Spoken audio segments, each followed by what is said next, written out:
Welcome to YOUCANIC. Today here in YOUCANIC we have a 2011 Cadillac STS, and on this Cadillac we're going to go over how you would replace this light bulb here. This is your side marker light bulb. It's just a side marker clearance light bulb. And so the way you gain access to this, or one of the ways, is you remove, there's two push pins that push right into the side here, and one in here in the middle of the fender well. It just gives you some better access.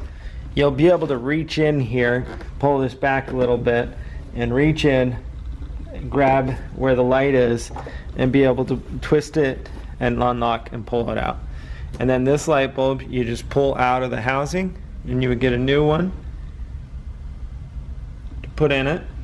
And this light bulb here is a 194. So you get a new 194. And then this light is just as simple as lining it up and press to lock in.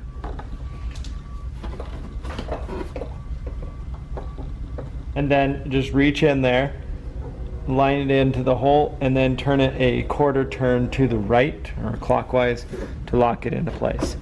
And then you would get your fender well piece to go back where it goes and put in your push pins. And so that's how you would replace this light, your side marker light, on your 2011 Cadillac STS. Thanks for watching YOUCANIC, where you can be the mechanic.